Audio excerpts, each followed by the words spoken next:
आप महान बुद्धि के सागर आदि सदगुरु महामति प्राणनाथ जी के परम शिष्य श्री लालदास जी महाराज बीतक कथा के अंतर्गत वर्णन करते हैं। सुंदरता जी कल के हमने प्रसंग में हमने सुना कि किस तरह श्री जी जब नदिया बंदर से खंबालिया जा रही होते हैं तो कारण ऐसा बनता है उन्हें इल्हाम होता है कि मेरे ऊपर कष्ट आने वाला है। गाय राजमातानी और 8 सुंदर साथ वहां से खंबालिया जाते हैं और बिहारी की चुगली कर देने के कारण खंबालिया का राजा उनको गिरफ्तार कर देता है। तो किस तरह वो 8 सुंदर साथ उनको बताते हैं कि ये मेरी बहन है और मैं इनको इनके माई की सूरत देकर जा रहा हूँ। इसलिए बाइजू राज महारानी का माई का सूरत कहलाता है क्योंकि सूरत बंदरी जहाँ पर उनका विवाह हुआ था। और किस तरह धनी की बहन कृपा होती है, राजा इनको सामान वहां से लिखा करते हैं और वहां से श्री जी सूरत अंदर पधारते हैं। सूरत के अंतर्गत श्री जी 17 महीने रहते हैं और कैसे यहाँ पर सुंदर साथ की जागनी होती है। राम जी भाई और शिव जी भाई को यहाँ जागृत करते हैं और कैसे बिहारी जी शिव जी भाई का प्रणाम तो स्वीकार कर लेते हैं, लेकिन राम जी भाई गरीब सुंदर साथ को उपहार देते हैं और श्री जी उनको अपने चरणों में स्थान देते हैं। यहाँ पर भी बहुत से सुंदर साथ जागृत होते हैं। इस तरह गोविंद व्यास जी जो बल्लवाचार्य के मानने वाले थे, भागवत के 40 प्रश्नों को लेकर आते हैं और धनी की मेहर कृपा से उनके मुख से ही उन 40 प्रश्नों का उत्तर श्री जी दिलवा देते हैं। भीम भट्ट और श्याम भट्ट जो वेदांत के मानने वाले थे, उनकी भी यहाँ पर जागनी होती है, जिनमें से भीम भट्ट को ज्यादा ही माना जाता है। आप जब बिहारी जी वहां बैठकर देखते हैं, मैंने जिसको सुंदरता समुदाय से बाहर निकाला उनको श्री जी अपने साथ शामिल कर लेते हैं। तो वहां से वो 3 नियम लिखकर भेजते हैं कि इन 3 नियमों का मैं भी यहाँ पालन करूंगा और तुम भी वहाँ पालन करना। जिसमें पहला नियम था किसी विधवा स्त्री को दान नहीं देना है, दूसरा किसी छोटी जात के व्यक्ति को दान नहीं देना है और तीसरा मेरे और तुम्हारे अलावा कोई तीसरा दान नहीं देगा। तब कैसे श्री जी के पत्र का जवाब देकर उनको समझाते हैं कि शत्रुदेव चंडी ने कभी ऊंच नीच की भावना को नहीं देखा, जहां उन्होंने अंकुर देखा वहां उन्होंने तारतम किया। और यदि हम तो बस तारतम देते फिरेंगे तो जागनी खसे होगी। जहां दीपक जले उसे दूसरा दीपक जलाना है। इस तरह हम इस ज्ञान का प्रकाश सारे संसार में करना है। तो यहाँ से बिहारी जी उनसे नाराज हो जाते हैं और श्री जी को भी सुंदर साथ समुदाय से बाहर निकाल देते हैं। जब सब सुंदर साथ ऐसा बिहारी जी का व्यवहार देखते हैं तो वो श्री जी से कहते हैं कि अब आप विचार करिए और सब सुंदर साथ आपस में विचार करते हैं कि साक्षात शत्रुदेव के भी मना किसके हृदय में विराजमान है, रानीपति बिहारी जी के या श्री जी के। और यहाँ पर सब सुंदर साथ मिलकर यह निर्णय लेते हैं कि श्री जी आप जागनी का प्रभार अपने हाथ में लीजिए और सब सुंदर साथ आगेवान होते हैं, जिसमें भीम भाई सबसे आगे होते हैं और श्री जी को सूरत बंदर के अंतर्गत गादी पर बिठाया जाता है और यहाँ से उनको प्राणनाथ के रूप में शुभ मेहमान किया जाता है और यहाँ से वह जागनी का स्वतंत्र प्रभार अपने हाथ में लेकर आगे जागनी करने के लिए तत्पर होते हैं। और यहाँ से बिहारी जी को एक पत्र लिखा जाता है जिसमें उनसे कहा जाता है कि आपने जो मार्ग बतलाया है शत्रुदेव चंडी का बतलाया मार्ग नहीं है और मैं उसी मार्ग पर चलूंगा जो हमें शत्रुदेव चंडी महाराज ने बताया है। तो सीधा कबू ना होएगा, हम जाएंगे तेत। और इस तरह उस पत्र में श्री जी ये भी लिखते हैं कि मैं जो कार्य कर रहा हूँ, मैं जिस जागनी के मार्ग पर चल रहा हूँ और मैं जिसे सुंदर साथ को एकत्रित कर रहा हूँ, तो यदि मैं अपने स्वार्थ के लिए ये काम कर रहा हूँ तो मेरा कार्य कभी सिद्ध नहीं होगा। यदि मैं धाम धनी का आदेश लेकर सुंदर साथ की जागृति निस्वार्थ भाव से कर रहा हूँ तो धनी हमेशा मेरे ऊपर कृपा करेंगे। और साथ के वास्ते जो हम करत मेहनत, और हम जो मेहनत कर रहे हैं यहाँ, जो हम ये जागृति का काम कर रहे हैं, ये हम सुंदर साथ के स्वार्थ के लिए कर रहे हैं तो हमारे सीधा होएगा नजीक है सारियत। तो अभी धनी तो सब जानते हैं कि कौन क्या काम किस उद्देश्य से कर रहा है। तो श्री जी यहाँ लिखते हैं कि मैं जो भी कार्य कर रहा हूँ इस सुंदर साथ के स्वार्थ के लिए इन्हें माया से जागृत करके इनकी घर की पहचान करा सकूं। एक बात का जवाब पाती में लिखे कलाम। और इस तरह श्री जी बिहारी जी को उनके पत्र का जवाब लिखते हुए ऐसा पत्र भेजते हैं। हम तो कमर बांधी श्री निजधाम के काम, और उनको ये भी लिखते हैं कि हमने निष्ठाम का कार्य अर्थात वो जागृति का कार्य जब वो हमारे सतगुरुदेव चंद जी महाराज ने आदेश किया था, मैंने तो उसके लिए कमर बांध दी है, अर्थात मैं उस काम के लिए निकल गया हूँ। इस जागृति के कार्य के लिए मैंने माया का पूर्ण रूप से परित्याग कर दिया है। अब मैं इस कार्य में आगे बढ़ूंगा तो धनी मेरे ऊपर मेहर करेंगे और सुंदर साथ की जागनी होगी। इस समय लालदास जी साथ आए खट्टे से। अब इस समय जो लालदास जी महाराज थे, जो ठट्टा नगर के जागृत सुंदर साथ थे, उनके ऊपर धनी कैसे मेहर करते हैं। देखने में तो ये कहर है, लेकिन अंदर से ये मेहर है। तो किस तरह यहाँ कारण धारण करता है और लालदास जी महाराज माया का पूर्ण रूप से परित्याग करके रामधनी के चरणों में आ जाते हैं। सुदामापुर पहुंचिया तो भी तब दिन से। अब सुदामापुर जब पहुंचते हैं तब उनकी बीतक सुनिए। संवत 1727 से पहुंचे सुदामापुर। संवत 1727 में वो सुदामापुर पहुंचते हैं। कहाँ भी पीताम्बर मिले हुई चर्चा दिन पर। वहाँ पर लालदास जी को भीम भाई और पीताम्बर मिलते हैं, उनसे वो वाणी चर्चा करते, उनको जागृत करते हैं। कछुओं के ठट्टे में चर्चा देखी जब, और इन्होंने ठट्टा नगर में भी लालदास जी से चर्चा सुनी हुई थी। वहाँ दो लागू भये सुनाओ तारतम तब। यहाँ पर दोनों ईमान ले आते हैं, लालदास जी को तारतम देते हैं। तो एक दिन पीछे उन्हें सुनाओ श्री तारतम। और इस तरह वो ईमान ले आते हैं। ये दो जने तभी सौंप चुके आत्म। ये दोनों श्री जी के चरणों में अपनी आत्मा को समर्पित कर देते हैं। तब दज्जाल इन समय लगा जो करने शोर। अब दज्जाल रूपी जो कलयुगी प्रवृत्ति के लोग थे, तो जहाँ जहाँ वाणी चर्चा होती थी, सुंदर साथ जागृत होते थे, तो वो इनका विरोध करते थे। विठलेश गोसाई के लगे निंदा करने जोर। विठलेश्वर गोसाई अर्थात पल्लवाचार्य से मानने वाले जो होते हैं, उनके बालकों को विठलेश्वर गोसाई के बालक कहा जाता है। तो ये बड़े आडम्बरी होते हैं। इनकी पल्लवाचार्य का जो सुबोधनी टीका है, इसमें अखंड की बातें लिखी हैं, लेकिन ये उसको नहीं समझते और आडम्बर में फंसे रहते हैं। तो यहाँ पर ये लोग उनकी बुराई करने लगे। वल्लभी मार्ग में गड़बड़ पड़ी बहुत। और इस तरह पल्लवाचार्य के जो मानने वाले थे, उन्हें गड़बड़ पड़ गई, क्योंकि जब ये लोग ईमान लेके आ गए तो ये पल्लवाचार्य के मानने वाले थे। तो इस तरह लोग उनकी बुराई निंदा करने लगे। लालदास जी वहाँ जागृत कर रहे थे कि ये कैसे हमारे सुंदर साथ हैं जो इन साधु की बातों में आ गए और इनके प्रति ईमान ले आए। ये कौन मार्ग पैदा भयो ये चले सेवक एक। और इस तरह ये लोग निंदा करने लगे कि लालदास जी महाराज जब रस की लीला का वर्णन करते, रास की लीला का वर्णन करते, श्री कृष्ण के 3 स्वरूप के भेद को खोलकर बतलाते, तो यहाँ पर ये पल्लवाचार्य लोग इनकी नाना प्रकार से निंदा करते। हमारो तो बड़ो मार्ग चारों फूटो रोशन। और इनका कहना था कि हमारा जो मार्ग है वो सबसे बड़ा है, और संसार में चारों फूटों में, चारों दिशाओं में हमारा धर्म जो है वो फैला हुआ है। इन बात की और को बतावत साधु जन। और इस तरह ये लोग श्री जी की निंदा करने लगे। श्री राज के दर्शन की चर्चा हो बेजोर। अब लालदास जी महाराज जब यहाँ चर्चा करते हैं तो श्री नाथ जी महाराज के स्वरूप के वर्णन करते। दज्जाल दिन की करे अपनी सिपा में सोर। विरोधी लोग थे, वो अपने लोगों के साथ मिलकर इनकी निंदा और बुराई करते। धर्म नदियों पैदा भयो पाव बांधत घुंगरी। अब यहाँ लालदास जी महाराज जब ब्रज रास की लीला का वर्णन करते, श्री कृष्ण के स्वरूप का वर्णन करते, तो साक्षात श्री कृष्ण जी यहाँ पूजन रूप में आते। तो ये विठल गोसाई के लोग हैं, ये लोग निंदा करने लगे कि उंदरियों मतलब ये चूहों का नया धर्म एक पैदा हो गया है।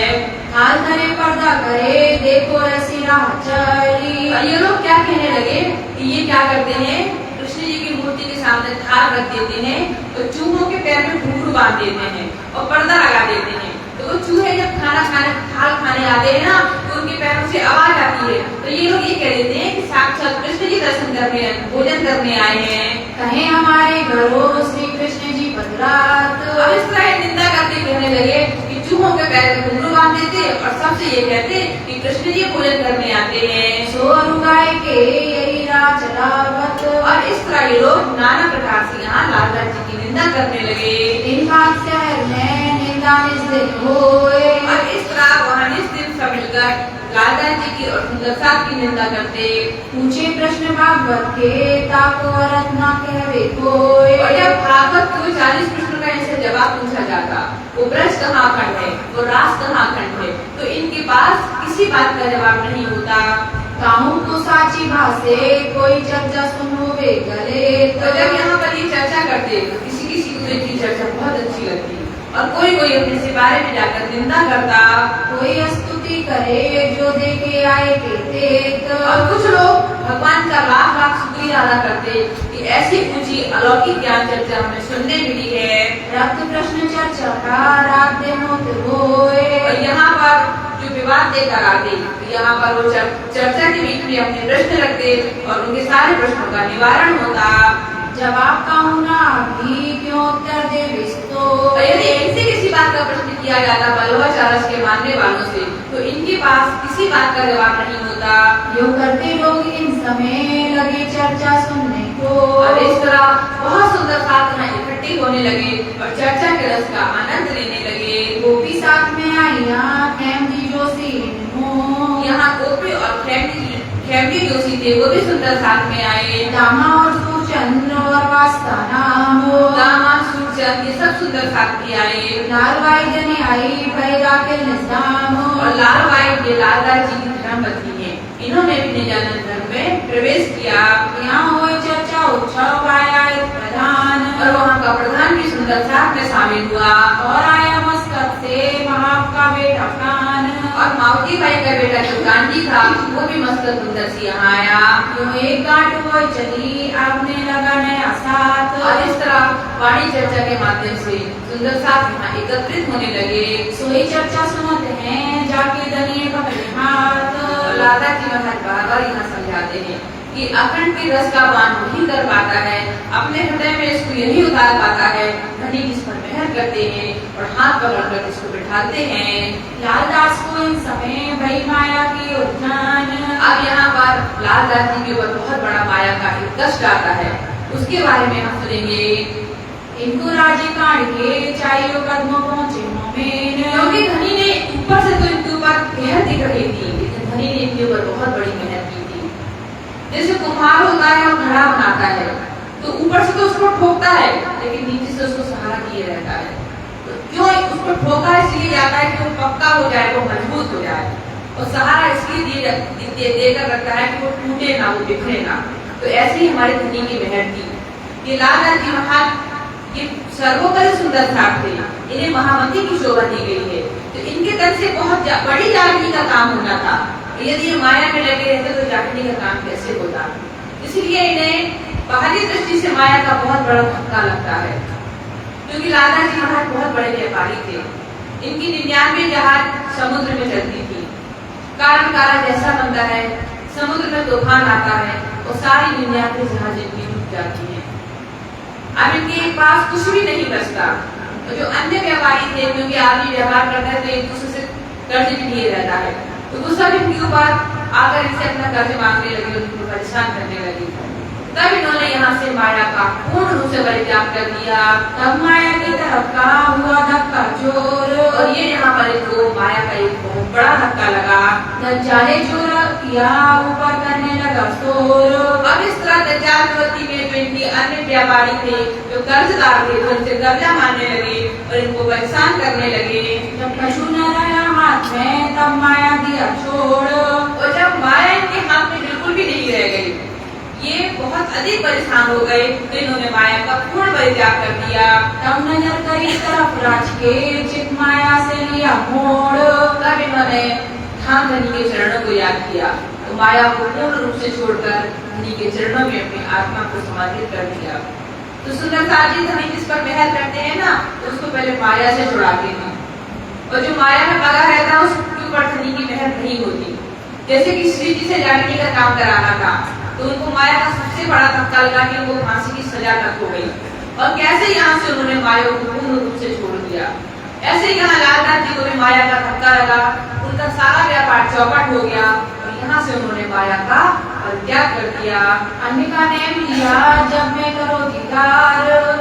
अब उन्होंने ये सोचा कि मुझे श्री जी के दर्शनों को जाना चाहिए, क्योंकि श्री जी ने उस समय बताया था कि धाम के धनी बिहारी जी हैं, तो तो सबसे पहले बिहारी जी के चरणों में जाकर प्रणाम करना है। तो इन्होंने वहां से निर्णय लिया, मन में ये प्रण कर लिया कि जब तक मैं धाम के धनी बिहारी जी के चरणों में प्रणाम नहीं कर लेता तब तक मैं अन्य ग्रहण नहीं करूंगा, मैं फलाहार ही लूंगा। नौतमपुरी जाएंगे देखो धनी निर्धार, और जब मैं नौतमपुरी जाकर धाम के धनी बिहारी जी का दर्शन कर लूंगा उसके बाद ही मैं अन्न ग्रहण करूंगा। तब मैं अनाज न लेऊं तो लो करो फलाहार, तब तक मैं फलाहार ही करूंगा। एक बात चलने लगे ऐसा किया विचार, और ऐसा विचार करके लाला जी वहाँ से रवाना होते हैं। जब मंगरूर पाटन आए पहुँचे एक, अब जब लाला जी महाराज मंगरूर पाटन आते हैं तहाँ दज्जाल बैठा था कहे तुम जाओ सूरत, वहाँ दज्जाल बैठा था। ये कहने के लिए तो दज्जाल था लेकिन उन्हीं का आदेश था, क्योंकि जो व्यापारी थे जिनका कर्ज लाला जी के ऊपर था, तो वो जानते थे कि यदि ये वहाँ श्री जी के चरणों में चले जाएंगे तो ये बैराग ले लेंगे, तो हमारा कर्ज ये कैसे चुकाएंगे। और इसलिए वो बीच में मंगरूर पाटन में बैठे हुए थे कि ये जामनगर ना जाए, क्योंकि उनको ये पता था कि इनका धाम जामनगर है, यदि जामनगर में धाम जी के चरणों में चले जाएंगे तो हमारा कर्ज नहीं चुक पाएगा। तो वो वहाँ बैठकर उन्होंने विवश किया कि ये जामनगर में जाए और इसके लिए उनको रोका गया। बहुत रद बदल भई माने नहीं सुकान, लाला जी ने बहुत कहा लेकिन इन्होंने उनकी कोई बात नहीं सुनी। तब देखा तरफ श्री राज की हुआ गया ऊपर सैयान, लाला जी भाष कहते हैं कि मैंने धामधनी का आदेश समझा कि जहाँ धामधनी मुझे हाथ पकड़ कर ले जाएंगे मुझे वही जाना है। तब वहाँ से दीप आए तुम्हारे 15 दिन, वहाँ से लाला जी वहाँ दीप बंदर पधारते हैं और 15 दिन वहाँ रहते हैं। 700 मुलाकात करी फिर बोंगे पहुँचे तत्केन, और दीप बंदर के सुंदर साथ से वहाँ मुलाकात करते हैं, फिर वहाँ से घेंगा बंदर पधारते हैं। तहाँ से नाव चढ़ के आए बंदर सूरत, और वहाँ से नाव में चढ़कर सूरत बंदर पधारते हैं। संवत 1729 से यहाँ आए पहुँचे सरत, संवत 1729 का समय था जब लाला जी महाराज सूरत आते हैं। आए के श्री जी साहेब जी के लगे 2 कदम, और यहाँ पर श्री जी साहिब जी के चरणों में आकर प्रणाम करते हैं। नैन का अनाज का सौंपी थी आत्म, और उन्होंने नियम लेकर रखा था कि जब तक धाम के धनी बिहारी जी का दर्शन नहीं करेंगे अन्य नहीं लेंगे, और यहाँ श्री जी के चरणों में आकर अपनी आत्मा को समर्पित करते हैं। श्री जी अपने चित्त में बड़ो पायो शोक, श्री जी जब लाला जी को देखते हैं कि किस तरह माया को छोड़कर धाम धनी की सेवा में और जागृति के कार्य के लिए आ गए हैं तो बहुत खुश होते हैं। प्रसाद ले उठो अब यो कहिया श्री भोग, अब श्री जी लाला जी से कहते हैं कि आप बैठिए और आप भोजन ग्रहण करिए। तब लाला से कहिया हमको अगर है अनाज, तब लाला जी महाराज श्री जी से बतलाते हैं कि मैंने भोजन न लेने का प्रण किया है। जाऊं बिहारी जी के कदमों अनाज छोड़े दिन काज, और मैंने ये प्रण लिया है कि जब तक मैं धाम के धनी बिहारी जी का दर्शन नहीं कर लूंगा तब तक मैं अन्न ग्रहण नहीं करूंगा। तब आप श्री मुख कहिया भया पूरा तुम्हारा पान, तब श्री जी अपने मुख से कहते थे कि लाला जी महाराज तुमने जो प्रण लिया था समझ लो तुम्हारा प्रण यहाँ पर पूरा हो गया। कछु फिकर न करो पहुँचे मिलावे सैयान, अब तुम्हें चिंता करने की जरूरत नहीं है, जो ब्रह्मशिष्टियों का मिलावा है जहाँ से जागनी होनी है उस स्थान पर तुम आ चुके हो। क्योंकि बिहारी जी और श्री जी के बीच में जो यहाँ मन मुटाव हो गया था लाला जी को उसकी खबर नहीं थी, तो श्री जी वहाँ उनको सावचेत करते हैं। श्री मामद कहे मोमिनो सरत करो याद, श्री लाला जी महाराज कहते हैं हे सुंदरता जी उस समय को याद करो। फिर लाल आगे की कहो जो झगड़े को बुनियाद, और अब आगे की बात करते हैं जहाँ से इन दोनों में दो अलग अलग रास्ते शुरू हो जाते हैं। एक तरफ सूत्रपात हजरते हजीत करी लेने को मक्का, एक धर्म का सूत्रपात कैसे यहाँ से सत्य धर्म निजानंद धर्म का सूत्र प्राप्त होता है।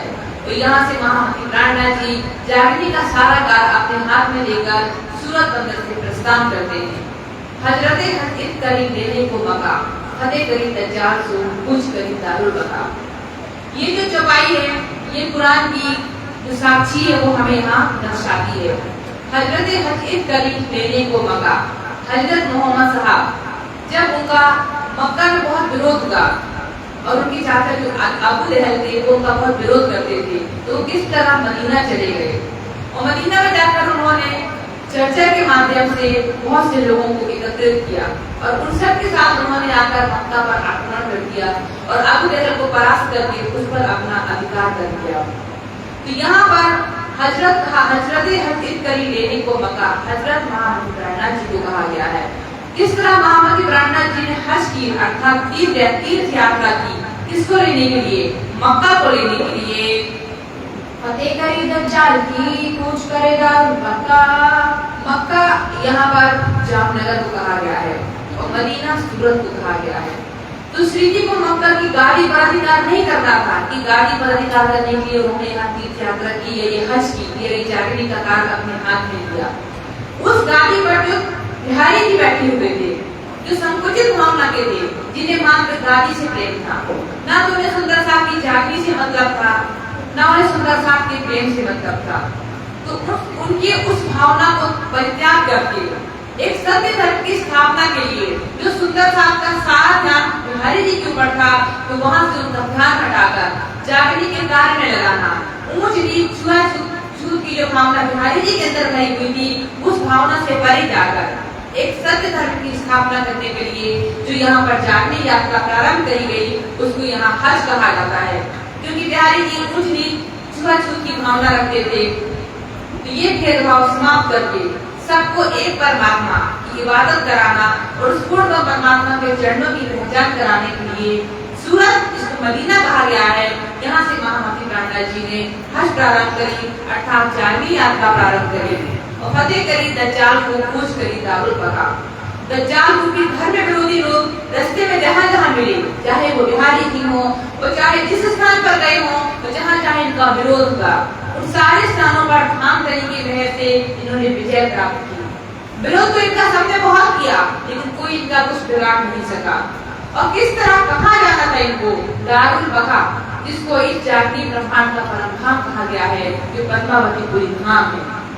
ये वो धाम है जहाँ पर अखंड ब्रह्मांड की सारी लीलाएं होनी थी, जहाँ 36,000 का मेला होना था, 12,000 ब्रह्म सृष्टि और 24,000 माताओं का मेला पद्मावतीपुरी धाम में होना था।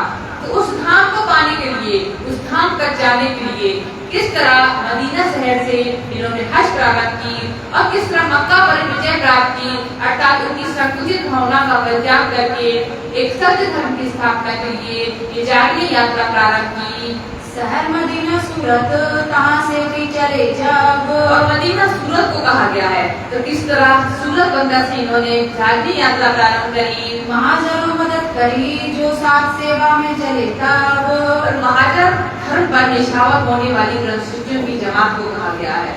तो किस तरह सूरत बंदर से समस्त ब्रह्म सृष्टियों ने अपना घर द्वार छोड़कर अपना सर्वस्व समर्पित करके श्री जी के चरणों में आ गए और यहाँ से जागरणी के काम में उनका सहयोग किया। दिन मोमिन की सिफत पहुंची बका में जब। और ऐसे ब्रह्म सृष्टि जिन्होंने यहाँ श्री जी के स्वरूप की पहचान की और ब्रह्म सृष्टियों की जागरणी में बढ़-चढ़ कर भाग लिया, उनकी सिफत, उनकी महिमा परम धाम में गाई जाएगी। कुरान हदीसों में कही सब ऊपर सिफत आब। और ऐसे ब्रह्म सृष्टियों की सिफत, ऐसे ब्रह्म सृष्टियों की महिमा कुरान में और हदीसों में नाना प्रकार से कही गई है। 16 किलो महफूज में कहत अल्लाह कलाम। अल्लाह कलाम मतलब होता है कुरान या खुदा के वचन।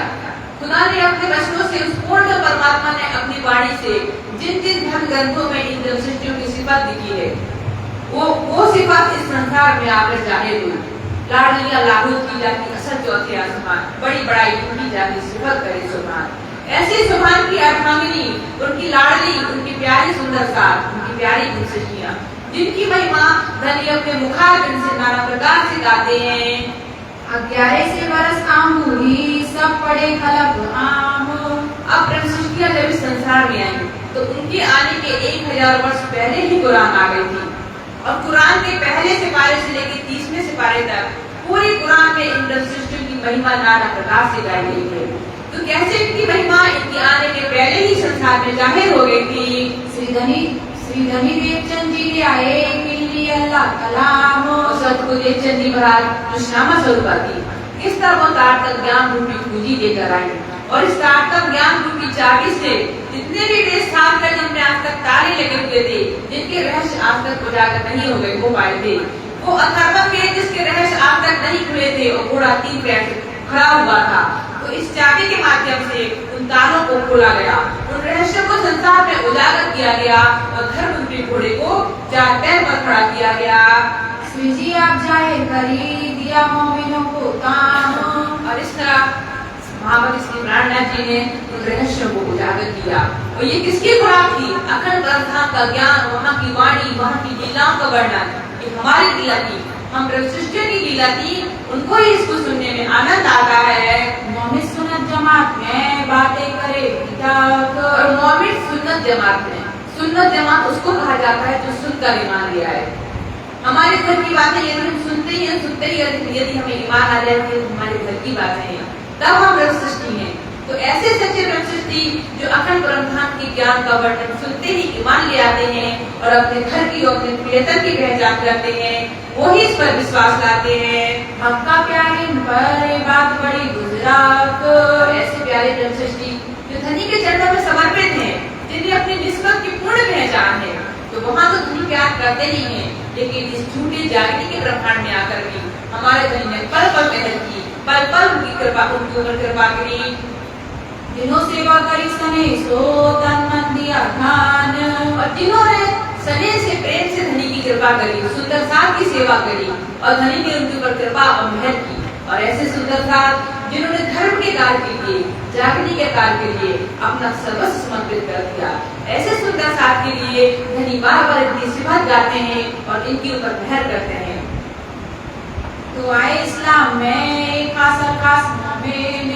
यही सच्चे मोमिन हैं जो सत्य धर्म की राह पर चलते हैं, क्योंकि धनी अपने ब्रह्म सृष्टि को कभी दुख नहीं देते।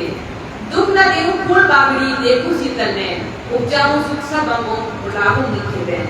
धनी अपने ब्रह्म सृष्टि के लिए कहते हैं कि फूल की बांकुड़ी के बराबर में मैं तुम्हें दुख नहीं दूंगा। मैं अपनी नजर, अपनी मेहर, अपनी इश्क में दृष्टि से हमेशा तुम्हारी तरफ देखूंगा और तुम्हारे अंग अंग में अखंड ब्रह्मांड का इश्क और आनंद भर दूंगा, जिससे तुम्हारे अंदर की माया भी विकार सब समाप्त हो जाएंगे। पुत्री अरवाया रसे दिन को ढूंढन काज। और इस संसार में वो अक्षर की पूर्ण परमात्मा किसके लिए आया?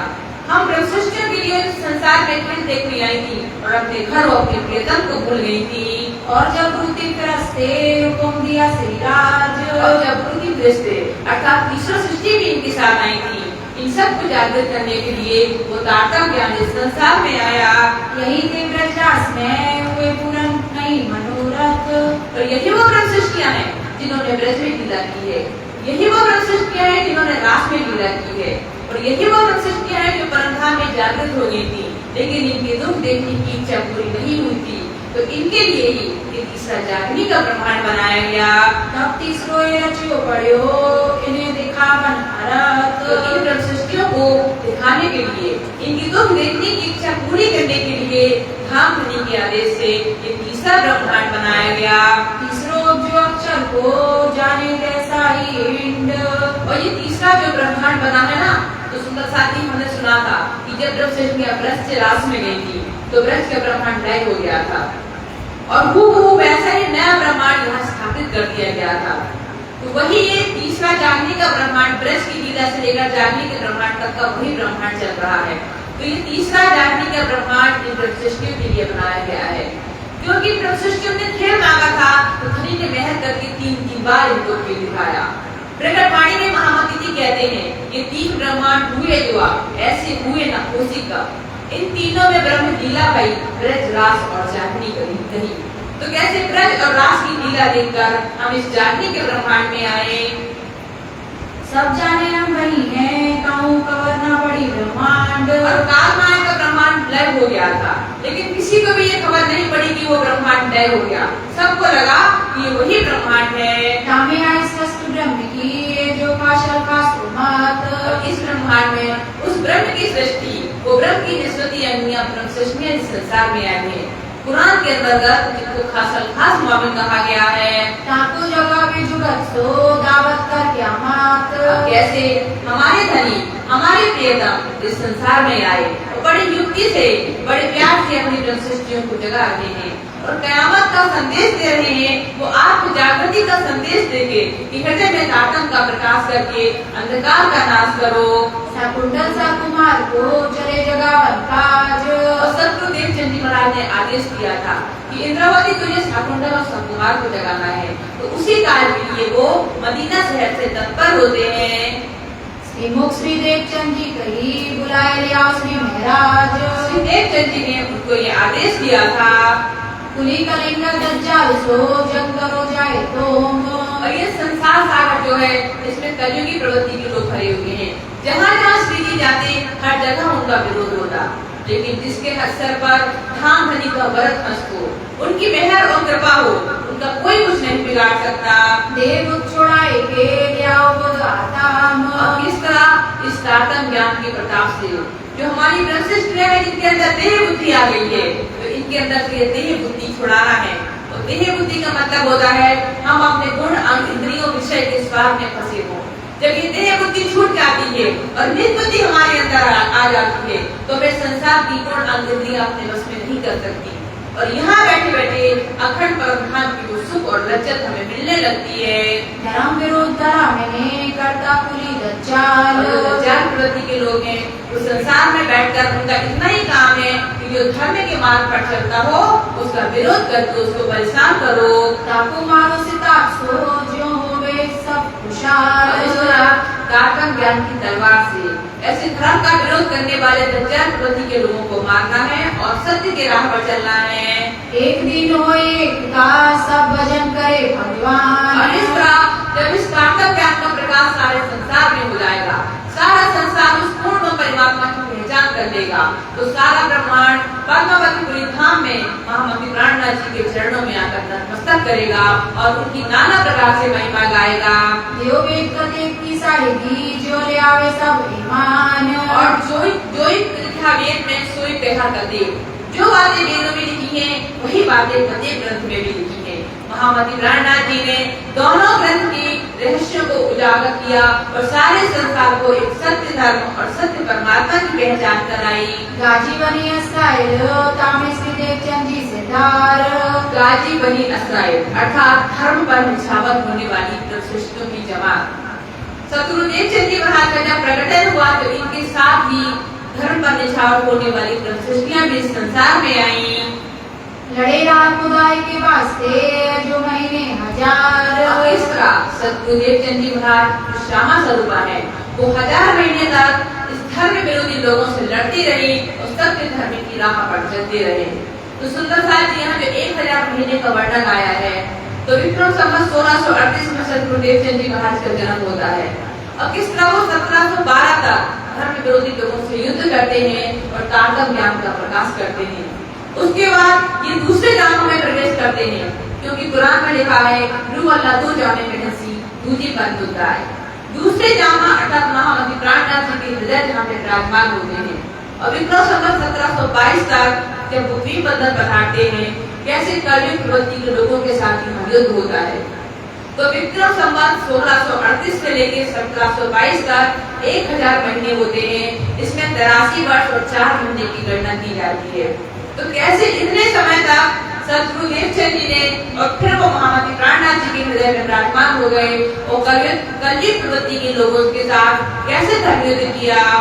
इनसे भी बेहतर कहीं श्री जी बांधी कमार।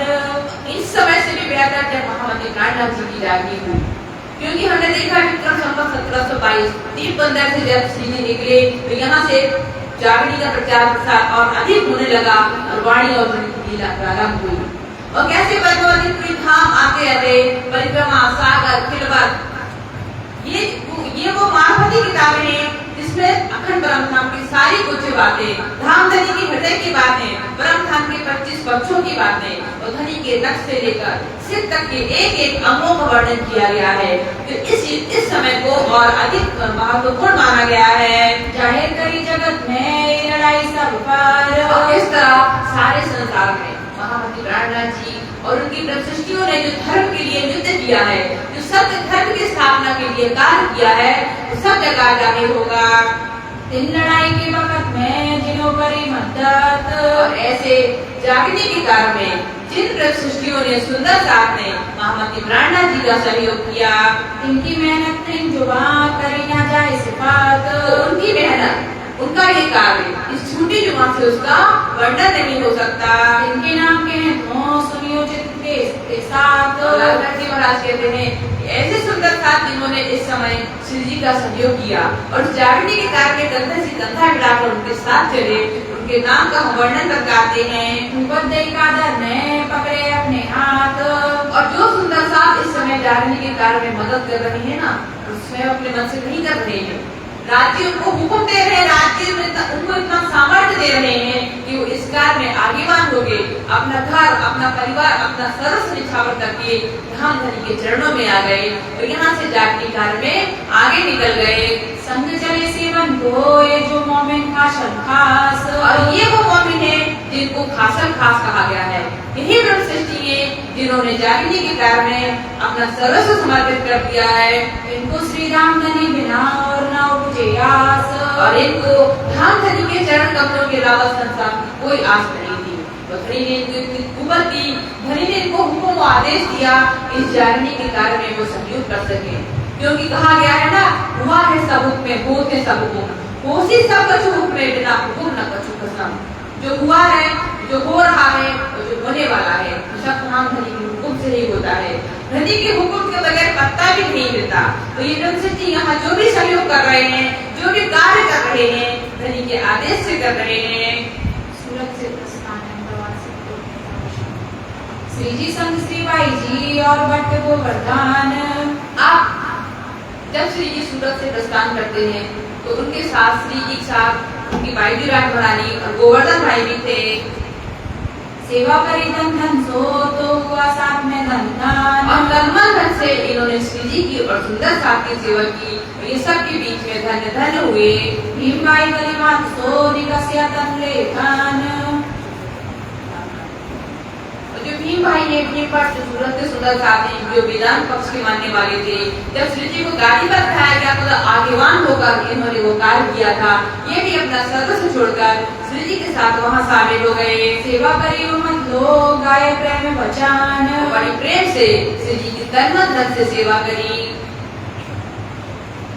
नागजी अति ने सो छोड़ कुटुंब की आस। और नागजी भाई ने भी बड़े प्रेम से अपना घर परिवार त्याग करके श्री जी की सेवा करी। तन मन धन सब ले चला पाया किताब नाम हरिदास। और इन्होंने अपना तन मन सब श्री जी के चरणों में निछावर कर दिया। और धनी ने इनको बड़े प्रेम से गरीबदास की उपाधि से शोभायमान किया।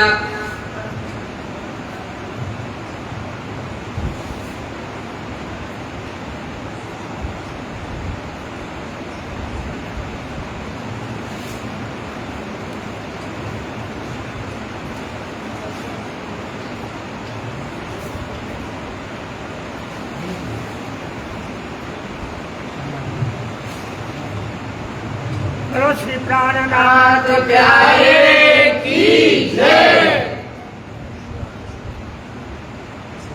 कोई दिन धारा रहे आए फिर की जाए पीछे। आप जो धारा भाई थे, जो छोटी जात के सुंदर साथ थे, वो कुछ दिन श्री जी के साथ रहते, फिर अपने घर चले जाते, फिर वापस लौट कर आ जाते। तो यहाँ जो सुंदर साथ यहाँ पर समुदाय में शामिल हुए, इसमें विशेष लालदास जी महाराज थे, उनकी पत्नी लालबाई थी, उनके दामाद राम राय और उनकी लड़की थी वो यमुना की। ये सब सुंदर साथ समुदाय में सम्मिलित हुए। सूरत के अंतर्गत एक और सुंदर साथ आते हैं मुकुंदास जी महाराज, जिनकी बड़ी महिमा है। ये भी सूरत के अंतर्गत जागृत होते हैं। तो इनके लिए कहा जाता है कि इनका नया नया विवाह हुआ था। ये श्री जी के चरणों में पूर्ण ईमान ले आए थे। इन्होंने अपनी पत्नी से कहा कि हमें श्री जी के साथ चलना है, तो तुम भी हमारे साथ इस जागृति के काम में चलो। तो उनकी पत्नी ने मना कर दिया कि मैं अभी अपना घर बार छोड़कर नहीं जा सकती। तो ये अपनी पत्नी का परित्याग करके हमेशा के लिए धाम धनी के चरणों में आ गए और पन्ना तक इन्होंने उनकी सेवा करी और आखिर तक उनका साथ निभाया। पत्रियां पहुंचा भी साथ मोए काम इनके। और ये पत्र पहुंचाने का काम करते थे। लालबाई संग चली श्यामबाई को ले। लालबाई लाला जी की पत्नी लालबाई, श्यामबाई उनकी पुत्री और राम राय उनके दामाद भी उनके साथ चले। श्री बाई जी की सेवा में काम जो करती है और ये बाई जी राज महारानी की सेवा में रहते। लालदास संग चले खाली लेकर हाथ। लालदास जी महाराज अपना सर्वस्व समर्पित करके माया का पूर्ण परित्याग करके श्री जी के साथ चलती है। निवेरा कर लो चले श्री राज के साथ और करना था कि ये श्री जी के साथ परछाई की तरह रहे और तन मन से उनकी सेवा करी।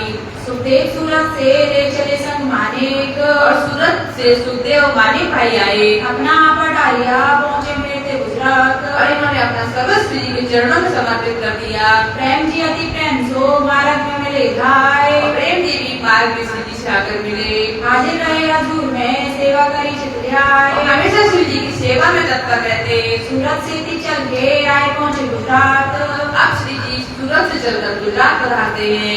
राय बुदाई के वास्ते लड़े बैठन को जुल्मात अब इस तरह कलयुग प्रवृत्ति के लोगों से युद्ध करते हुए सत्य धर्म की राह पर चल रहे थे। गुजरात के बीच में 4 दिन रहे गुजरात में 4 दिन रुकते हैं।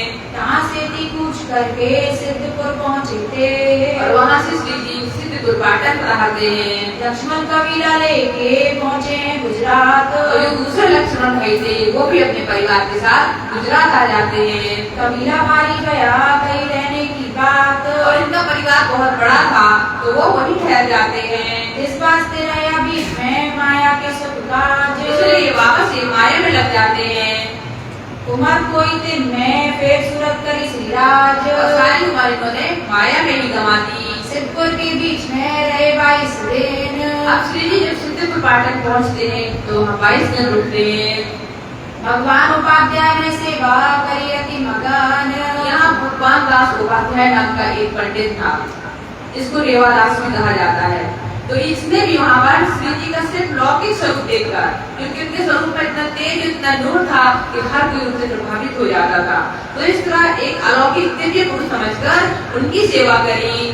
और भगवान का रेवादास है नाम इनका रेवादास नाम था। पहुंचा पालनपुर में इनके पूरे मनोरथ काम अब जो कि कोई तीर्थ स्थान होता है, सिद्धपुर पाटन एक तीर्थ स्थान है, तो वहाँ पर बहुत साधु आते हैं। और हमने देखा है हम प्रयागराज जाते हैं या वृंदावन जाते हैं या मथुरा जाते हैं तो वहाँ पर बहुत से पंडित रहते हैं और जितने लोग आते हैं तो उनसे उनकी सेवा करें, थोड़ा उनकी पूजा पाठ करते हैं और उनसे पैसा लें, ये उनका काम होता है। तो यही ऐसा ही ये रेवादास जी भगवान दास उपाध्याय थे। तो जब श्री जी सिद्धपुर पाटन पहुँचते हैं तो ये सोचता है कि कोई दिव्य और अलौकिक साधु है, क्योंकि श्री जी का स्वरूप ऐसा था कि उसको देखकर हर कोई प्रभावित था। तो वो भी इनकी एक तीरथ गुरु मानकर सेवा करते हैं इस लालच में कि इनसे कोई मुझे ज्यादा वस्तु या कोई मोहर मिल जाएगी। ये तीरथ गुरु वही मिलिया कछु न हुई खबर एक सामान्य तीरथ गुरु मतलब कोई तीर्थ स्थान में पंडित आए हैं, साधु आए हैं, तो हमें इनकी सेवा करके इनसे कुछ धन उपार्जित करना है, इस भाव से उनकी सेवा करते हैं। एक मोर देवी फिर लालच करी ऊपर अब श्री जी यहाँ से रवाना होने लगते हैं तो उसको एक मोहर भेंट रूप में दे देते हैं। तो जब उसको एक मोहर मिल जाती तो उसको लालच आ जाती कि इन्हें एक मोहर दी मतलब इनके पास और भी पैसा होगा, तो लालच में उनके पीछे पीछे जाता है कि इनसे एक कुछ पैसे और मिल जाएं। अब गोवर्धन ने कहा करो इन स्वरूप की पहचान अब इस तरह पालनपुर तक उनके पीछे आते हैं। ये गोवर्धन भाई से कहते हैं कि भाई इन साधु से हम कुछ और दक्षिणा दिलवाओ, हमने इनकी बहुत सेवा करी। तब वो इनको समझाते हैं कि ये कोई साधारण साधु नहीं है, ये तो साक्षात अक्षरातीत तुम्हारे यहाँ आया है, इनके स्वरूप की पहचान करो। मांगो अलौकिक इनसे तुमको दे मान और इनसे माया मत मांगो, इनसे वो अलौकिक वस्तु मांगो जो तुम्हें संसार में कोई नहीं दे सकता। तब लश्करी भगवान ने लगा दो कदम तब भगवान दास श्री जी के चरणों में आकर प्रार्थना करते हैं और उनके चरणों में आकर नतमस्तक हो जाते हैं। परातम पहचान के जगाओ मेरी आत्मा और उसे कहते हैं कि हे साधु, मेरी आत्मा का कल्याण करो, मुझे वो ज्ञान दो जिससे मैं माया से पार हो जाऊं। तब 4 सुगन चलते कहे याद करो निज धाम 4 सुगन चलते कहे याद करो निज धाम, जमुना ताल पाल की और अक्षर मुकाम। तो श्री जी चलते चलते उससे 2-4 शब्द कहते हैं। अक्षर अक्षर की अर्थात ब्रज रास जाति की और परमधाम की लीलाओं का थोड़ा सा वर्णन करके उसको बताते हैं और उससे कहते हैं कि अखंड परमधाम की वो लीलाओं को याद करो, जमुना ताल पाल की और अक्षर मुकाम। कैसे रंगमहल के सामने जमुना जी बह रही है, कैसे रंगमहल की दक्षिण दिशा में बहुत कौशलदार शोभायमान है, कैसे उसकी सुंदर पाल आई हुई है, कैसे रंगमहल के सामने अक्षरधाम शोभायमान हो रहा है। ये कुछ परमधाम की बातें उसको इशारों में बताते हैं। जमुना ताल घाट की और अक्षर मुकाम इसका ये सारी बातें बताते हैं। ब्रजरास में हम थे भी तीसरे आए और उससे कहते हैं कि तुमने ही ब्रज की लीला की है, रास की ब्रह्मांड में तुम हमारे साथ थे, अब तुम्हारी मनोरथ पूरी न होने के कारण इस जागनी के ब्रह्मांड में आए हो। अब खेल देख पीछे फिरे जाए लगे हम थे और अभी खेल देखकर हमें अपने परम धाम में जागृत होना है। ये बातचीत करके फिर आए अपने घर। भगवान दासोपाध्याय जब श्री जी के मुख से ऐसी बातें सुनता है तो उसके हृदय में चोट लग जाती है, क्योंकि ये होते हैं सुन्नत जमात के मौलवी। उसको लगता है कि ऐसा कोई अलौकिक ज्ञान है जो उसके हृदय को अंदर से हिला देता है, और अपने हृदय में इस बात को धारण करके वो घर आ जाते हैं। कोई बात दिल में रखी काऊ ना कहे और अब ये बात वो अपने हृदय में ऐसे धारण कर लेते हैं कि 24 घंटे वही बातें उनके दिमाग में घुसती रहती हैं, और उनके मुख से किसी से कोई बात नहीं निकलती, और ये बात वो किसी से बोलते भी नहीं है। बोला नहीं छे मारो रहे के सब बट स्वभाव। और 6 माह तक वो किसी से कुछ नहीं बोला। और जो केशव भट्ट थे वही रहते उनके साथी थे। 300 चर्चा करते एक छत्री निकलाए अब 6 माह बाद केशव भट्ट ने उससे पूछा कि भाई तुम्हारा ये क्या हाल हो गया है, तुम्हारे मन में क्या चल रहा है, ना तुम किसी से बोलते हो ना तुम किसी से बात करते हो, हमेशा गुमसुम रहते हो। जब केशव भट्ट ने इस तरह भगवान दास उपाध्याय से पूछा तब उन्होंने उनको कुछ बातें बतलाई। इन्हें हमें परमो दिया तो एक कहे बचान। और श्री जी ने जो बातें भगवान दास उपाध्याय से कही थी वही बातें वो केशव भट्ट जी को बतलाते हैं। सोई बचन हमसे कहो दिन के दो एक सुकान। और वो बातें वो भट्ट जी को बतलाते हैं। तब तो एक सुकन कह दिखाया राम। और केशव भट्ट जी जब उसे अनुरोध करते हैं कि उन्होंने तुमसे क्या कहा, तो उनकी कही हुई बातें कुछ बातें वो केशव भट्ट जी से कहते हैं। तब के सम पहचानिया का कहो तुम्हें सिखाम। ये सच्चे मोमिन थे, जो सुनते ही ईमान ले आए थे। ये केशव भट्ट वही केशवदास जी हैं जिन्होंने वाणी का संकलन किया है। तो जैसे ही वो सुनते हैं उन्हें ईमान आ जाता है कि वो ब्रज की, वो रास की, वो अखंड ब्रह्मा के 25 पक्षों की लीला है। तत्काल वो समझ जाते हैं कि ये तो पूर्ण परमात्मा अक्षरातीत था जो हमारे यहाँ आया था। यह तो अक्षरातीत था तुम न करी पहचान। और केशव भट्ट जी भगवान दास जी से कहते हैं कि तुमने पहचान नहीं करी उनके स्वरूप की, वो कोई साधारण साधु नहीं थे, वो तो अक्षरातीत पूर्ण परमात्मा हमारे यहाँ आया हुआ था। अब मैं उनकी जात हूँ मुझे आया ईमान। और केशव दास जी कहते हैं कि मुझे उनके स्वरूप की पूर्ण पहचान हो गई है, अब तो मैं उनके चरणों में जाकर नतमस्तक हो जाता हूँ। क्योंकि महामती प्राणनाथ जी ने बार-बार ये कहा है, जिन देखा मेरे वजूद को वो रहा बीच नासूर, जिन देखा मेरी रूह को वो पहुंचा बीच लाहूत। तो लाहूत अखंड ब्रह्म में रहने वाली सृष्टि ही उनकी रूह को उनके अंदर की अक्षरातीत की पहचान कर सकती थी। तो केशव भट्ट वही थे, वो तत्काल उनके स्वरूप की पहचान कर लेते हैं। वो ऐसे ही उससे चलिया ढूंढत फिरे सब कार। तो जैसे वो बैठे थे तत्काल उसी स्थिति में वहाँ से श्री जी को ढूंढने निकल गए। ढूंढते दिल्ली पहुँचिया खोज करियत जोर। और उनको ढूंढते ढूंढते वो दिल्ली पहुँचते हैं। रामचंद्र पंसारी ने यहाँ से पाई ने खबर। रामचंद्र पंसारी की यहाँ से उनको श्री जी की खबर मिलती है। लाल दरवाजे आए मिला दिया तो आकर होए कर। अब तक श्री जी दिल्ली पधार चुके थे, तो दिल्ली में लाल दरवाजे के पास श्री जी ने डेरा किया हुआ था, तो वहाँ से केशव भट्ट जी श्री जी के पास जाते हैं। कोई दिन कहाँ रहा सुने सुगन सुभान। और वो श्री जी के चरणों में ईमान ले आते हैं, तो श्री जी के साथ कुछ दिन रहकर उनसे वाणी चर्चा सुनते हैं। तारतम्य की जानिया कछु ज्यादा वही पहचान। और ये तारतम्य मंत्र ग्रहण करते हैं और उन्हें श्री जी के स्वरूप की पूर्ण पहचान हो जाती है। तब लड़ने दज्जाल सो बांधी कमर जोर। और यहाँ से ये दृढ़ निश्चय कर लेते हैं कि इस जागरणी के कार्य में मुझे श्री जी का पूर्ण सहयोग करना है। फिर आए सिद्धपुर में किया साथ काटने का शोर।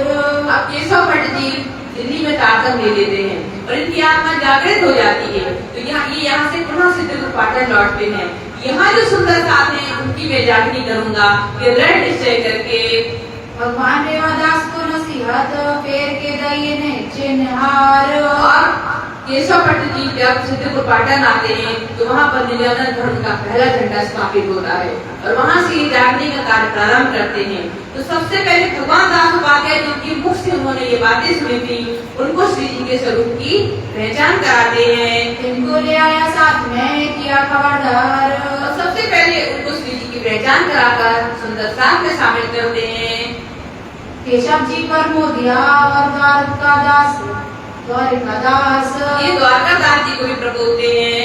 राम लीला दिखाई गई तब टूट गई अब सब आस। और ब्रह्मांड के 25 पक्ष ब्रज और रास की लीलाओं का इनको वर्णन करके बताते हैं। ये भी घर छोड़ के गए श्री राजी के पास। तो ये भी अपना घर द्वार छोड़ के दिल्ली में श्री जी के चरणों में समर्पित होते हैं। दिल्ली में आए सेवा की दिल आस। और ये दिल्ली में श्री जी की सेवा के आस से पहुँचते हैं। दूजे के शब्दास को दैता तब शोध। अभी दूसरे के सौदार जी को भी दातर देते हैं। तब लोग आलोक की छूट गई सब बोध। और वो भी अक्षर और सर के बड़े अक्षर की लीला को समझ जाते हैं। त्रिकम गंगादास ने चर्चा सुनी कान। अब त्रिकम दास जी और गंगा दास जी ने भी इनके मुख से चर्चा सुनी। तबे दिल में डर के पहुँचाए मान। और उन्हें भी माना जाता है। विठल चर्चा सुन के कछु गई पहचान। और उनके मुख से चर्चा सुन के श्री जी के स्वरूप की थोड़ी पहचान इनको भी होती है। घर कबीला छोड़ के पहुँचा ले ईमान। ये सब भी अपना घर छोड़कर श्री जी के चरणों में पहुँचते हैं। जब युद्ध गया दज्जाल सो तब विठल बजियादार। और जब दज्जाल प्रवृत्ति के लोग श्री जी का विरोध करने लगे, निंदा करने लगे, जो विठल थे वो डर गए और वापस माया में मिल गए। हाथ चला पीट दे के पहुँचा अपने घर। और इस तरह ये विरोध को देखकर डर गए और वापस लौट गए। थाना था प्यासितपुर में के सब भट्ट के घर। और इस तरह केशव भट्ट ने अपने घर में सबसे पहले सिद्धपुर पाटन के अंतर्गत नित्यानंद धर्म का झंडा स्थापित किया। नाम चर्चा ने तो भी साथ रहा पकार। और वहाँ पर अखंड परमधाम की ब्रज रास की लीलाओं की चर्चा करने लगे और सुंदर साथ की जागरण करने लगे। अब सिद्धपुर से मेरते पहुँचे थाए। अब कैसे श्री जी सिद्धपुर से मेरता पहुँचते हैं। रावानंद जति सो चर्चा करी बनाए। अब श्री जी जब मेरता आते हैं तो मेरता में एक बहुत बड़ा जैन तांत्रिक था जो रावानंद जति कहलाता था। और इसके बहुत सारे शिष्य थे और इसका वहाँ बहुत बोलबाला था। तो मैंने पहले भी बताया कि श्री जी जिस भी शहर में जाते थे तो वहाँ के सबसे बड़े व्यक्ति को पकड़ते थे। यदि कोई मान लिया आएगा तो उसके शिष्य अपने आप ही मान ले आएंगे। तो उसके बारे में श्री जी सुनते हैं और उससे मुलाकात करते हैं।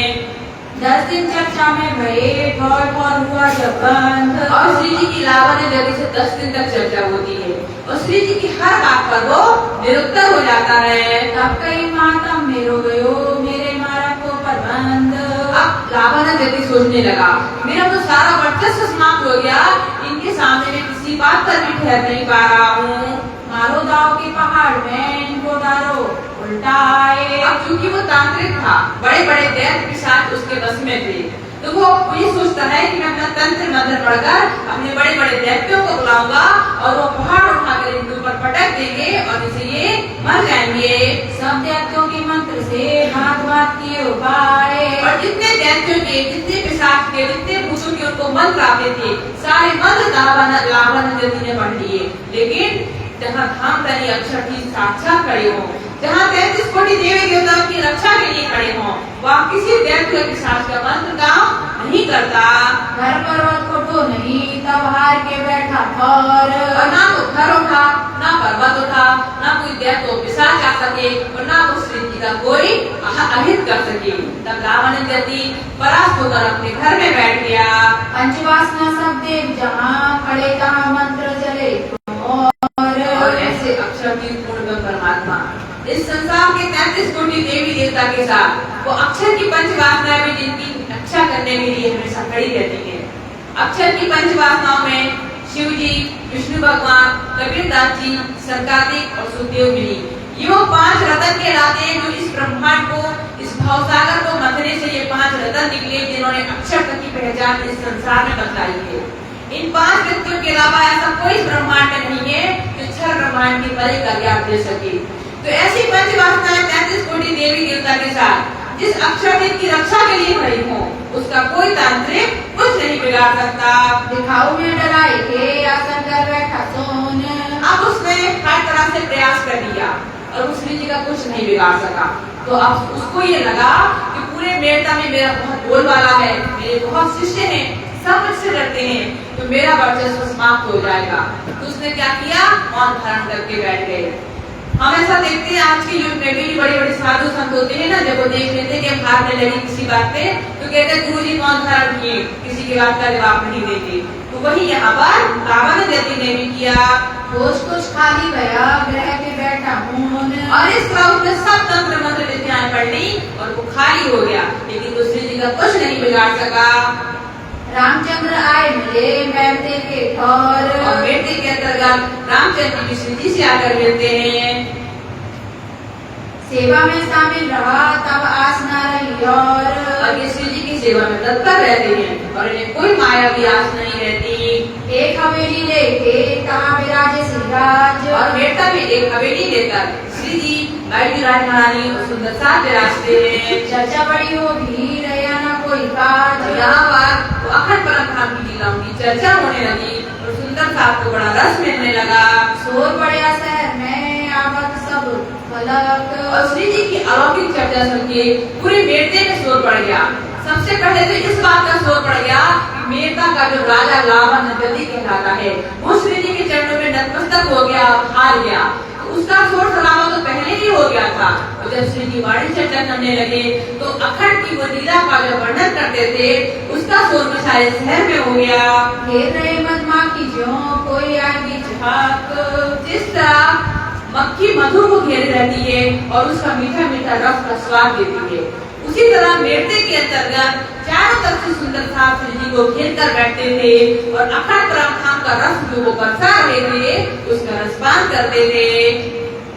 आया चापसी चित्तो और आया रघुनाथ, चापसी और रघुनाथ जी भी यहाँ आते हैं। छोड़ कुटुंब का विला चला श्रीराज के साथ, और वो अपना कुटुंब परिवार सब छोड़कर श्री जी के साथ शामिल हो गए। अगर बारे कन्या में आया राजा राम, आप जो राजा राम भाई थे, ये अगर बाल कन्या कहलाते हैं और ये मेड़ता के बहुत प्रतिष्ठित व्यक्ति थे, ये भी वहाँ श्री जी के प्रति ईमान ले आते हैं। तो सुंदरता जी जो राजा राम भाई थे, ये बहुत प्रतिष्ठित व्यक्ति थे, लेकिन इनकी जो लड़की थी ललिता, वो कुबड़ी थी, वो कुरूप थी और इनकी एक ही लड़की थी। तो जब राजा राम भाई श्री जी के प्रति ईमान ले आते हैं तो उन्हें घर बुलाते हैं, उनकी सेवा करते हैं। तो इनकी लड़की जो ललिता थी ना, वो तन मन धन से श्री जी की सेवा करती, लेकिन वो हमेशा अपना मुख घूंघट से ढके रहती और उसके पीठ में घूंघट भी था। तो श्री जी ने एक बार उससे कहा कि तुम हमेशा इस तरह मुख क्यों ढके रहती हो? तब उसने अपना मुख उभार कर दिखाया कि मैं कुरूप हूँ, मैं कुबड़ी हूँ, कोई मेरी सूरत नहीं देखना चाहता। हो सकता है कि आप मुझसे सेवा न करवाएं, इसलिए मैं अपना मुख हमेशा ढक कर रखती हूँ। धाम करने की कृपा दृष्टि और भय ऐसे उसके ऊपर पड़ी कि उसका कुंवर भी ठीक हो गया और वो कुरूप से रूपवान हो गई। और ऐसा जब ललिता के ऊपर धाम नदी ने यहाँ मेहर की तो वो प्रसन्न होकर नाचने लगी, गाने लगी। यहाँ पर श्री जी की महिमा गाते हुए कहती है, वारी देवारी मेरे प्यारे, वारी देवारी टूक टूक कर डालू यातन तुझ पर तुझे बिहारी। इस तरह यहाँ पर ललिता ये वाणी गाती है। ये हमारी बहनें अब ये वाणी गाकर आपको सुनाएंगी।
बोलो श्री प्राणनाथ प्यारे की जय। तो इस तरह मेड़ता के अंतर्गत राजा रामनाई की पुत्री ललिता के ऊपर जब धनी मेहर करते हैं, उसके ऊपर कृपा करते हैं, तो कैसे वो प्रसन्न होकर धनी की महिमा गाती है। वारी रे वारी मेरे प्यारे मैं तुम पर वारी, टूक टूक कर डालू यातन तुझ पर कुंज बिहारी। हे मेरे कुंजों में विहार करने वाले कन्हैया, हे मेरे प्रियतम, तुमने मेरे ऊपर जो कृपा करी है, जो मेहर करी है, तुम्हें अपना तन मन धन सर्वस्व तुम्हारे चरणों में समर्पित करती हूँ। सुंदर स्वरूप श्याम श्यामा जी को फिर जाऊं बलिहारी। ऐसे श्री राजी महाराज श्री श्यामा महारानी जो अनुपम शोभा को धारण किए हुए हैं, यही वो स्वरूप है जिन्होंने वृक्ष की लीला की है, जिन्होंने रास की लीला की है, जो अखंड परम धाम में विराजमान है। तो ऐसे श्री राज श्री श्यामा जी के स्वरूप पर मैं बार बार कुर्बान जाती हूँ। इन दो स्वरूप दया करी मुझ पर गजब दुखारी। हे धनी, हे मेरे कृपा के सागर, आपने अपनी कृपा की दृष्टि मेरी तरफ डाली। मेरे जैसे अभागी हजारों इस संसार में पड़ी है, लेकिन आपकी कृपा की दृष्टि मेरे ऊपर पड़ी और मेरी जो दुख थे, मेरे जो कष्ट थे, मेरी जो कुरूपता थी, वो सब आपने हर ली और मैं आपके चरणों में बार बार बलिहारी जाती हूँ। ऐसे ललिता सखी नाना प्रकार से स्तुति करती हुई यहाँ पर श्री जी की प्रशंसा करती है और यहाँ से ललिता सखी तन मन धन से श्री जी के चरणों में समर्पित हो जाती है और पद्मावती पूरी पन्ना धाम तक आती है और पन्ना में अष्टभौर की सेवा में भी तन मन धन से वो श्री जी के प्रति समर्पित रहती है। समेत कबीला अपने सेवा करे तमाम। तो इस तरह राजा राम भाई ने श्री जी के स्वरूप की पहचान करी। वो अपने पूरे परिवार के सहित वो श्री जी के चरणों में ईमान लाए, तारता लिया और तन मन धन से उनकी सेवा करी। झांझन आया साथ में लिए कुटुंब परिवार और मेड़ता की दूसरी सुंदरता झांझन भाई, वो भी श्री जी के प्रति ईमान लेकर आए और पूरे परिवार ने यहाँ श्री जी की सेवा करी। ले आया इमाम अरस पर पहुंचा परवरदिगार। और कैसे वो श्री जी के स्वरूप के प्रति ईमान लाया, अखंड परम धाम की निस्बत उसने यहाँ जाहिर करी। और आया मकरंद और भाई मान सिंह। बोलो श्री प्राणनाथ प्यारे की जय। श्री मकरंददास स्वामी की जय। ये मकरंददास जी मेरे पूर्वज हैं। मेरा जो परिवार है त्रिपाठी परिवार, तो मेरे परिवार के पूर्वज मकरंददास जी हैं और ये मेड़ता में जागृत हुए और ये पद्मावती पूरी धाम पन्ना तक गए और अष्टपहर की सेवा में तन मन धन से हर प्रकार की सेवा में ये श्री जी के साथ तत्पर रही। जब अष्टपहर की सेवा सुनेंगे तो इनका नाम हर जगह सुनेंगे। तो ऐसे हमारे पूर्वज श्री मकरंददास स्वामी जी को कोटान कोट प्रणाम। और भगवान सिंह भी थे, वो भी यहाँ मेड़ता में जागृत हुए। और भाई मोहन मनोहर ये आए मान ले अंग। और मनोहर भाई मोहन थे, ये भी मान लेकर आए। और आया सा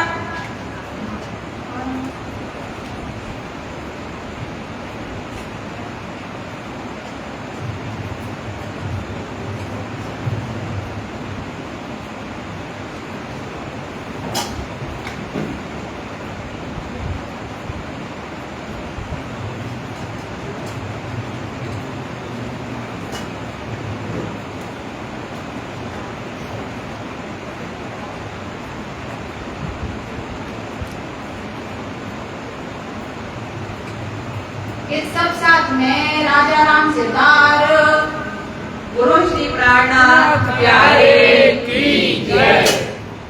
अब मेरता के अंतर्गत बहुत सारे सुंदर साथी जागृत हुए। खर्ची पाती इनकी पहुंच लड़ाई में। तो जो मेरता में राजा राम भाई थे, ये बहुत बड़े व्यापारी थे, बहुत बड़े सेठ मेरता के कहलाते थे। तो ये श्री जी के प्रति ईमान ले आए, इनका पूरा परिवार ईमान ले आया। तो यहाँ से श्री जी और उनके साथ जितने भी सुंदर साथ थे, उनका सारा खर्च इनकी तरफ से ही आता था। तो जब श्री जी पद्मावती पुरी धाम पन्ना आ गए, तो यहाँ भी 3 वर्ष तक इन्होंने ही सुंदर साथ श्री जी का खर्च उठाया। ऐसे इन्होंने श्री जी की सेवा करी। पत्नी कमरी ओढ़न को आवत थी उतरते उतसे। और पत्नी कमरी तो काली कामरी कहलाती है। तो ये भी राजा राम भाई की तरफ से ही श्री जी को बोलने के लिए आती थी। तो ये काली कामरी की बड़ी महिमा है। निरंतर वाणी में इसकी महिमा बताई गई है। काली कामरी देख मुँह को प्यारी लागे तू, सब श्रृंगार को शोभा दे दे, माँ मेरो दिल लागे तुझसे। ये काली कामरी जो कहलाती है, जो काला रंग होता है उसके ऊपर कोई दूसरा रंग नहीं चढ़ता। तो जो प्रेम का रंग होता है वो काले रंग का होता है, क्योंकि जिसके ऊपर प्रेम का रंग चढ़ जाता है ना, उसके ऊपर कोई दूसरा रंग नहीं चढ़ता। तो उसकी महिमा को गाते हुए यहाँ पर ये कीर्तन अवतरित होता है। ये भी ये लोग अभी थोड़ा सा गाकर सुनाएंगी।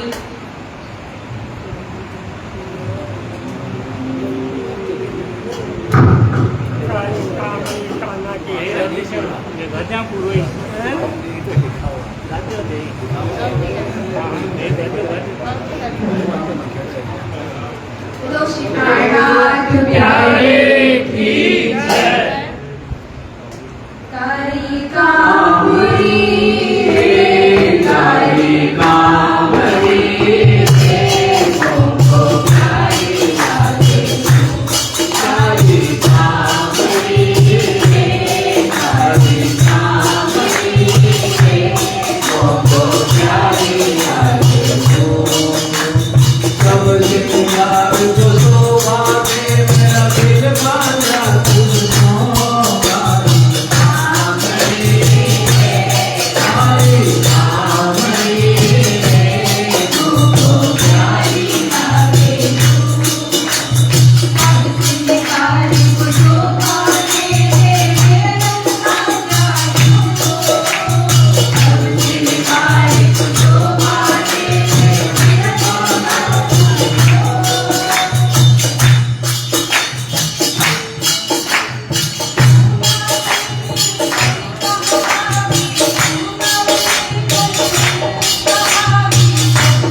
काली कामरी रे मुझको प्यारी लागे तू।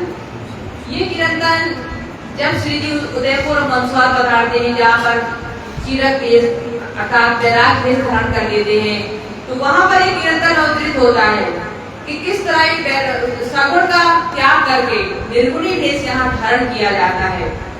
तो काली कामरी क्या कहलाती है? ये प्रेम रूपी कंबल है। जब एक प्रेम अपने हृदय में धारण कर लेते हैं तो इसके ऊपर दूसरा कोई रंग नहीं चढ़ता। सब श्रृंगार को शोभा देवे, मेरा दिल बांधा तुझसे। चाहे कितने भी रूपवान हो जाओ, चाहे कितना भी श्रृंगार कर लो, लेकिन यदि हृदय में प्रेम नहीं है तो वो श्रृंगार किसी काम का नहीं है। तो ये काली कामरी जो धारण करता है, जिसके हृदय में प्रेम होता है, तो उसके सारे गुण अपने आप शोभायमान लगने लगते हैं। और जब तक ये काली कामरी धारण नहीं की तो उसके सामने सारे गुण निष्फल हो जाते हैं। तो नाम निर्गुण कहावई सब सर्वगुण के सिरे, सब रंग मोदी तेरे तरे, कोई नहीं तुझ परे।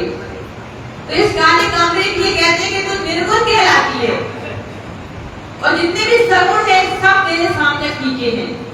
क्योंकि जो हम सजीव जीव होते हैं ना, हमारे अंदर 5 तत्व, 10 इंद्रियां, 5 तन्मात्राएं, प्राण, जो भी चीज है वो सब इस प्रेम के सामने फीके हैं।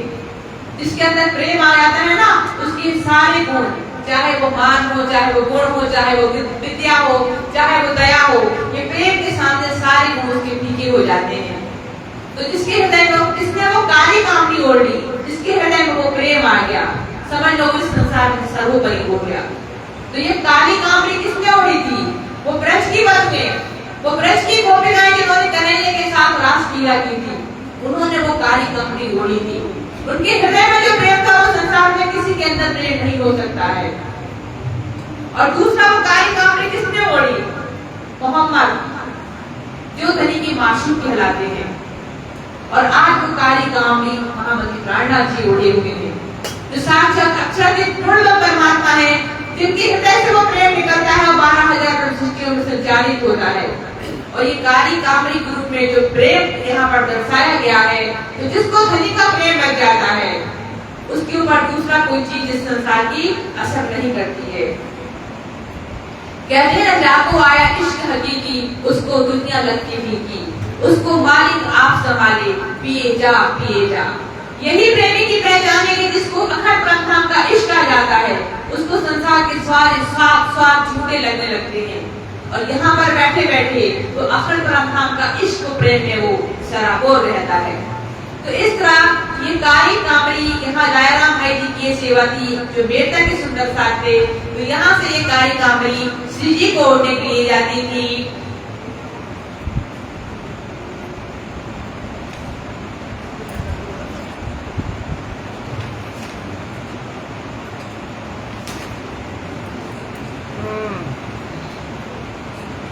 और मानवाई सेवा में रहे खबरदार।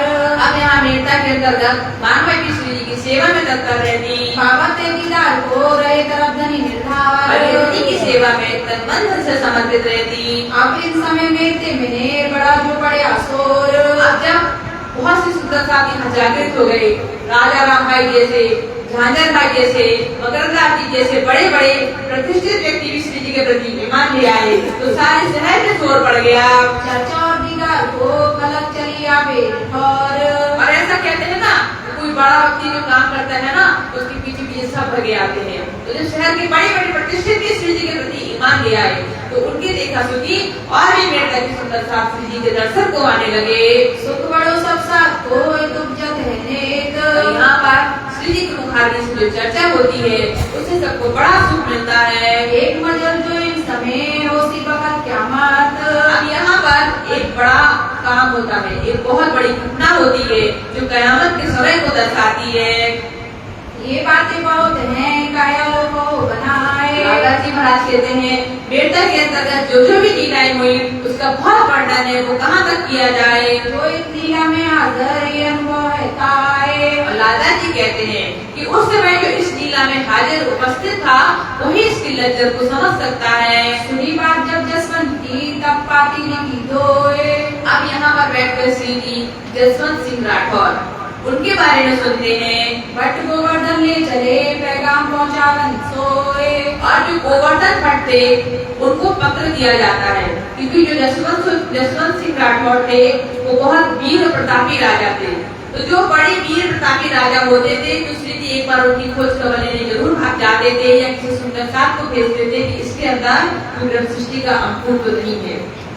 तो श्री जी गोवर्धन भाई को पत्र लिखते हैं जिसमें ब्रज रास और ब्रह्मांड की बातें लिखते हैं, और उनकी आत्मा की पहचान करने के लिए अटक नदी के पार जसवंत सिंह राणा के पास जाते हैं।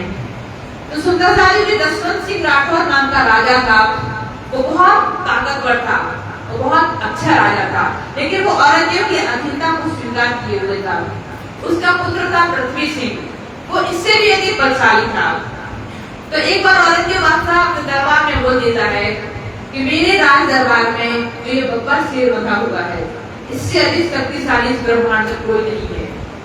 तो उसकी इस बात को नकारने के लिए जसवंत सिंह राणा अपने 12 वर्ष के पुत्र पृथ्वी सिंह को उस शेर के सामने खड़ा कर देता है, क्योंकि उसका पुत्र उस शेर से भी ताकतवर था।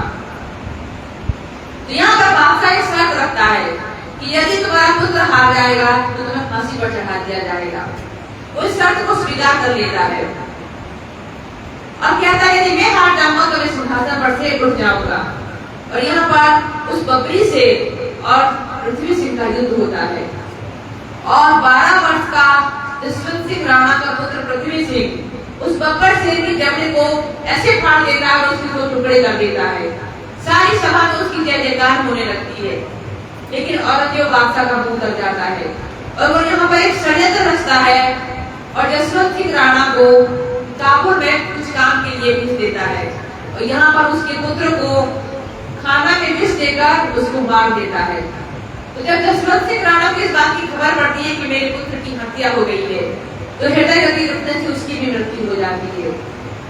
तो इतना तेज, इतना ओजस्वी, इतना प्रतापी राजा यदि ये श्री जी के चरणों में ईमान ले आता, अपनी शक्ति का सही दिशा में उपयोग करता, तो आज इतिहास में इसकी कहानी कुछ और भी होती। लेकिन उसकी धनी पर उसकी मेहर नहीं थी, कारण का उसके तन से मुकार नहीं होना था। तो इतनी शक्ति, इतना बल, इतना सामर्थ होने के बाद भी उसका यहाँ पर पतन हो जाता है। अटक पार पहुँच के खबर गई जाए, तो गोवर्धन भाई को पत्र लेकर अटक नदी के पार जाते हैं और जसवंत सिंह राणा को श्री जी का संदेश देते हैं। ये अंकुर बिना क्या करे रया रसना चर्चाता है। उसका अंकुर नहीं था, उसकी निस्बत नहीं थी, उसका पतन इस तरह होना था, इसलिए वो किसी बात पर हिम्मत नहीं लाता। 4 मास लगे रहे मेरते में वक्त, श्री जी मेरता में 4 माह तक रहते हैं। एक दिन बाहर चलते मारा खड़े थे। तो अब यहाँ से प्रसंग बदलने लगता है। सतगुरुदेव चंद जी महाराज ने श्री जी से कहा था कि कुरान में भी हमारी बातें हैं। मैं तो लोक लाज मर्यादा के कारण कुरान नहीं पढ़ सका, लेकिन तुम्हें कुरान के रहस्य को उजागर करना है। तो एक बार श्री जी मेरता में बाहर बाजार में घूम रहे थे। बाग मुनारे पर चढ़ के दई मुल्ला ने जब, और श्री जी क्या सुनते हैं कि एक मस्जिद में मुनारे पर चलकर मुल्ला बांग दे रहा है। जब नमाज पढ़ी जाती है तो मुल्ला बांग देता है ना, ला इलाहा इल्लल्लाह मुहम्मद रसूलुल्लाह। इस तरह की बात जब श्री जी अपने कानों से सुनते हैं, कानों सुना आवाज को दिल विचार किया तब, और इस तरह की बात जब श्री जी के कानों में पड़ती है तो वो विचार करने लगते हैं। ऊपर चढ़ कलमा गया ला इलाहा इल्लल्लाह। और मुल्ला इस तरह जब बांग दे रहा था, ला इलाहा इल्लल्लाह, ला तो नाही को कहा, ला को है हक।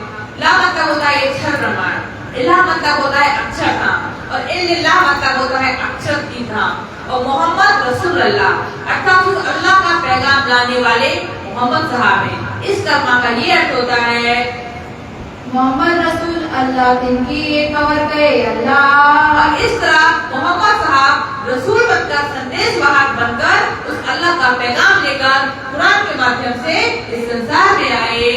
ला तो नहीं को कहे ला तो है हक, ना तो नहीं को कहा, इला को है हक। ये अक्षर अक्षरातीत की बात बड़ी गुजरात। यहाँ पर महामती जी विचार करने लगते हैं कि ये तो क्षर अक्षर और अक्षरातीत की लीला का वर्णन कर रहा है। अक्षर अक्षरातीत की बात बड़ी गुजरात। और इस तरह श्री जी उस बात को सुनकर विचार करने लगते हैं। ये तो श्री देवचंद जी कही कहाँ से आए तो, और श्री जी विचार करते हैं कि देवचंद जी ने हमसे ये पहले ही कहा था कि कुरान में भी हमारी बातें हैं, दूसरा तो कोई है नहीं, इनका कौन दावा करे बिना नाम। क्योंकि कुरान हमारा पत्र है, वो हमारा संदेश है, तो हमारे अलावा कौन है जो इसका दावा कर सकता है। तहकीक हमारे कासिद हम वास्ते ले आए कलाम। मोहम्मद साहब निश्चित रूप से हमारे संदेश वाहक हैं, जो इसके माध्यम से हमारा संदेश लाए हैं। सब खबर हमारी हुई दी ले आए मोहम्मद सल्लल्लाहु। और जो ये मोहम्मद अलैहिस्सलाम हमारे लिए कुरान लाए हैं, इसमें हमारी ही बातें लिखी है। श्री मोहम्मद कहे साथ जी यहाँ लो ईशा का इलाम। लाला जी महाराज कहते हैं कि हे सुंदर साथी, वेदता तक ईशा का इलम अर्थात वेद पक्ष से जो ज्ञान था वो वेद पक्ष का ज्ञान वेदता तक चला।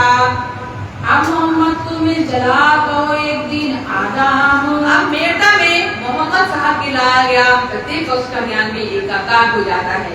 तो मोहम्मद प्राणनाथ जी के हृदय धाम में वो दो धारी तलवार जहाँ वेद और प्रकृति दोनों पक्ष का ज्ञान उनके हृदय में आकर एकाकार हो जाता है, तो यहाँ से वो इमाम मेहदी के रूप में जाहिर हो जाते हैं। मोहम्मद मिला, ईशा मिला, तब अहमद हुआ श्याम, अहमद मिले, मेहदी मिले, ये तीन हुए इमाम। जब मोहम्मद और ईशा दोनों का ज्ञान मोहम्मद प्राणनाथ जी के हृदय धाम में विराजमान हो जाता है, तो वो इमाम मेहदी के रूप में सारे संसार में जाहिर हो जाते हैं। अब किस तरह मेरता में आगे ये प्रसंग चलेगा वो वर्णन हम कल सुनेंगे। कहो एक दिन आदम, कहो एक दिन आदम, श्री मोहम्मद कहे साथ जी, श्री मोहम्मद कहे साथ जी, यहाँ लो ईशा का इलाम, यहाँ लो ईशा का इलाम।